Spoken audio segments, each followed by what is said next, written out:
The desert does not want you here. It is a landlord that charges rent in blood, sweat, and sanity. We had a problem. The cattle market was like playing Russian roulette with 5 of the chambers loaded, and we had a really bad dry spell going on. We tried to hang on. And yet, we stay. Why? Because out here, there are no safety nets. There are no corporate ladders. There is only the open land, your 2 hands, and the truth. I mean, it really kind of takes you back in time. In some ways, you feel like you've gone back to the frontier times. No risk, no reward. It's really tough to make a living here, believe it or not. First comes the cow, then the cowboy. When the cows leave, so do the cowboys. Civilizations rise and fall. Booms turn to busts. But for those who remain, they don't just survive the heat. They forge their lives out of it.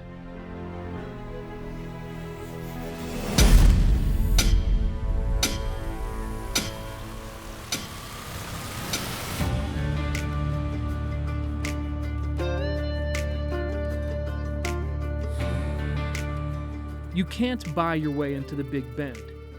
You have to sweat for it and bleed for it. That was the hard lesson learned by the first families who arrived here, dreaming of a new life, only to find that this land wasn't satisfied with their labor. It demanded their total surrender. Before there was anything here, you had this beautiful basin surrounded by these mountains with grass up to a horse's belly. This became a branch of the old Chihuahua Trail. And my ancestors would drive cattle right through here we're sitting at right now and watered that hole. The early settlers looked at that grass and they saw a fortune. They didn't see the trap. They staked their lives on a season of abundance, unaware that the beauty was a loan, not a gift. And when the desert called in the debt, it took back the grass, but it refused to let go of their roots. What brought Alpine to existence was when they brought the railroad through. And basically they were passing through here before Alpine or much anything else existed. The train brought the world to the desert, and the world brought its ambition. They pushed their chips to the center of the table and went all in. And when the grass was taken away, they tore open the earth. In 1884, one of the ranchers that lived in Terlingua, Juan Acosta, was out wandering, tending to his livestock, and discovered some rocks, odd-looking reddish rocks, and recognized that it was ore and possibly valuable. And so he collected some samples of that and went up to Alpine and determined that it was cinnabar, which is the ore for mercury. Acosta's discovery turned the desert into a factory. From 1888 to the 1940s, mercury mines drove the region's economy. But when the ore played out, some turned their eyes to a new prize. Well, my dad first came out to the Big Bend when it was still just rugged, wild, untamed territory. There was no national park, there were no paved roads, electricity, or anything else. And he was a fur trader, he was a fur buyer and a fur trader. And then ended up getting in the Candelilla wax business, and that's what really kept us going.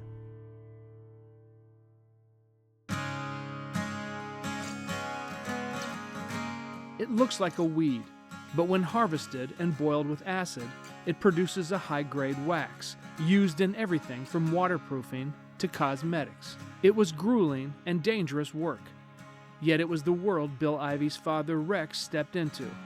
We finally gained control of the world market of Candelilla wax. The only main competitor was the whole country of Mexico. When we gained control of it, I had a pretty big enemy there for a while.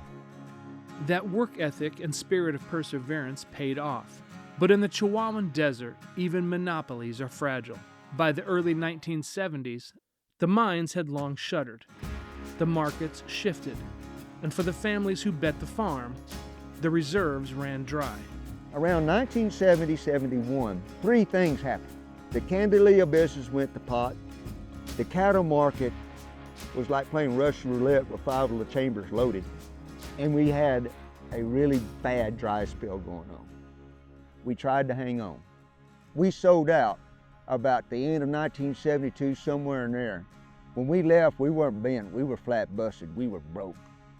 You didn't need a financial report to see the change. You just had to look out the window. When I moved here in '71, there were cowboys on every ranch. This truck stop next door at any given time would have a dozen cattle trucks sitting there. For a multitude of reasons, it's not that way anymore. The roar of the industries faded. The towns went quiet. There was no plan B, no exit strategy, just the hard-won resilience of the cowboy spirit, a stubborn, absolute refusal to die. There are no shortcuts in the Big Bend, and there are no shortcuts in the kind of storytelling we're trying to build here at WildYetiTV. We are 100% independent, self-funded, and fueled by the belief that great storytelling still matters. We don't answer to a network, we answer to you. So if you believe in what we're building, help us keep this thing going.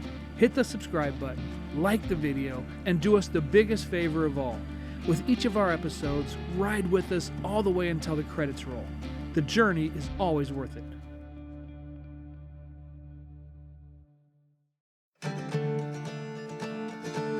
If the Big Bend is a battlefield, this is the armory.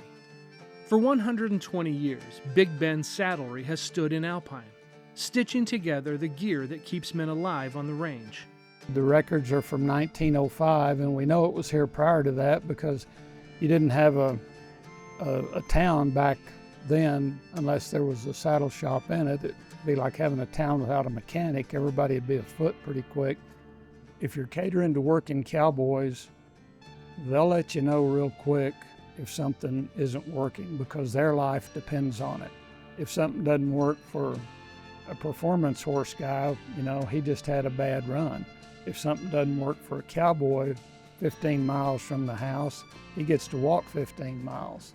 This obsession with durability began with one of the early owners, C.H. Werner, a German immigrant who built this shop with a wheelbarrow, 18-hour workdays, and a diet of steak and hot beer.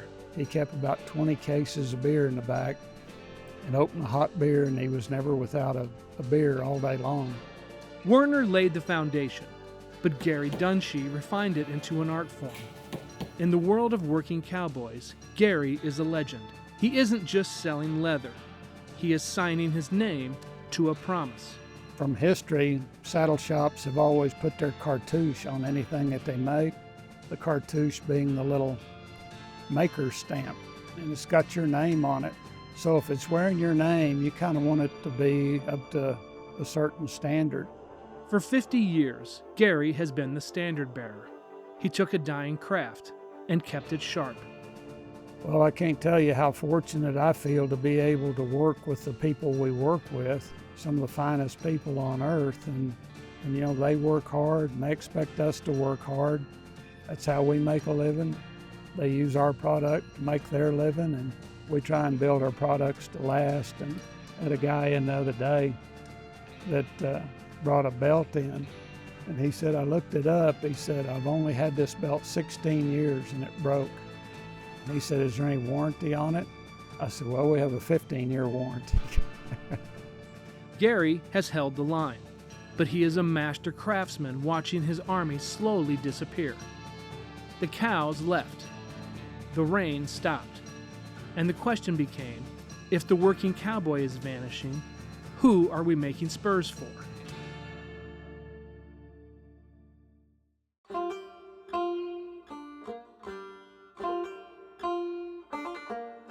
If Gary Dunshee is the quartermaster, Buddy Knight is the realist. He didn't have the luxury of nostalgia. For years, he lived the same struggle as the ranchers, chasing work wherever he could find it. It's really tough to make a living here blacksmithing, believe it or not. When I was day working a lot, I sold a lot of spurs to cowboys, bits. I fixed a lot of stuff, whatever it took to make a living. Because times weren't necessarily easy. They weren't terrible by any means, but you couldn't go without working. He made tools for men who rode horses for a living. But as the herds vanished, Buddy faced a choice: close his shop or find a new kind of cowboy. I heard so many spur makers say, I'm only going to work for cowboys. Well, somewhere in there I woke up and went to working for doctors and lawyers and guys with money. Buddy realized something crucial. The Old West was dying, but the mystique of the Old West, that was just getting started. I'll never forget the first time I had a friend that's a sure enough cowboy, believe it or not, from Houston, Texas. He used to come out here and buy stuff from me. Really good horseman. He brought a fella that liked horses and rode a little bit, but he was a contractor, and it's the first time I ever sold a pair of spurs for $1,000. And I thought, man, this is it. He stopped selling utility. He started selling status. And in doing so, he saved the craft. But the pivot comes with a price tag. Buddy saved his livelihood by selling to the new wave of settlers. But those settlers changed the landscape more than the drought ever did. It's changed a bunch. This was a cow town and agricultural community. Hard-working people who were all tied to the land. And that's not the case anymore. Times change. Those things have all gone away. Marfa has 206 Airbnbs. Lots of folks have bought houses here, and they'll come during the summer or Thanksgiving or Christmas or weekends, but they don't live here and they Airbnb those houses. So we're now an art community. I think tourism, I know tourism brings more money into the area than cattle livestock does anymore. This is the enigma of the modern hustle. To live in a place you love, you have to watch it change into something you barely recognize. Buddy Knight is still here. He's still hammering, but the silence outside his shop is louder than it used to be. Our community doesn't have the heart and soul it used to have by any means.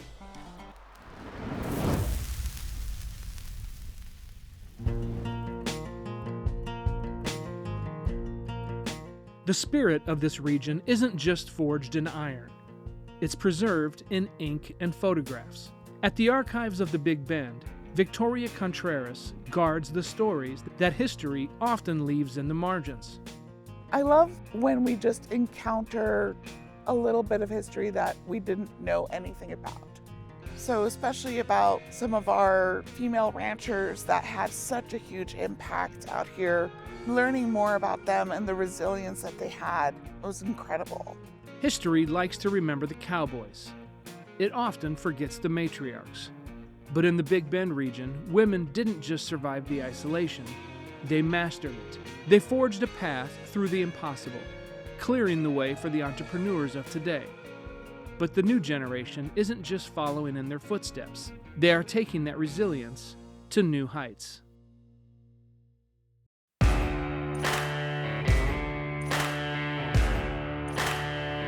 If you climb high enough out of the heat, you find a glitch in the map. A sky island, an isolated ecosystem stranded in the middle of the Chihuahuan Desert. This particular region, the Davis Mountains, is known as a sky island because the elevation is so high, and so you've got animals and plants that can only survive at certain altitude, and the climate is so unique that anyone who's adapted to this kind of environment has figured out a way, and it ends up becoming different from all the other species around. Molly Cummings is a biology professor by trade, but by nature, she is a prospector. When I found out that Texas has more juniper biodiversity than any other state in the United States, and more than Western Europe, it was game on. Decided I took it on as my own personal mission to find the best junipers for gin. And that led me on this journey to go out west, because the best darn junipers for gin are in West Texas. Gary sells heritage. Buddy sells mystique. Molly sells the wild itself. She is the founder of Wild Gins, and her mission is to bottle the raw, unrefined taste of West Texas. My Wild Bark West Texas dry gin features this alligator juniper berries. So every other gin you've ever had features the common juniper, Alligator juniper, very uncommon, and has an aromatic boldness to it that I like to describe as the James Dean of gin.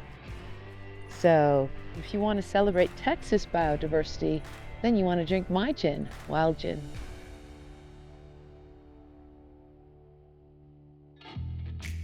But this isn't a hobby. It's a logistics war. To bottle this flavor, you have to fight the same distance and isolation that killed the mines.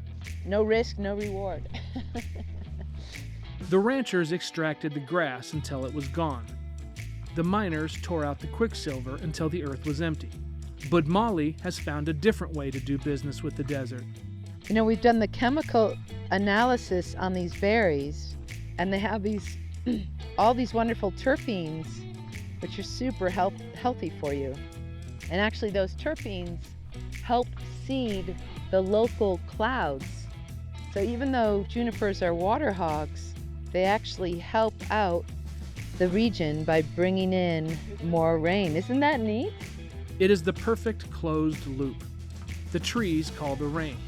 The rain grows the berries. The berries make the gin. And the hustle feeds the land.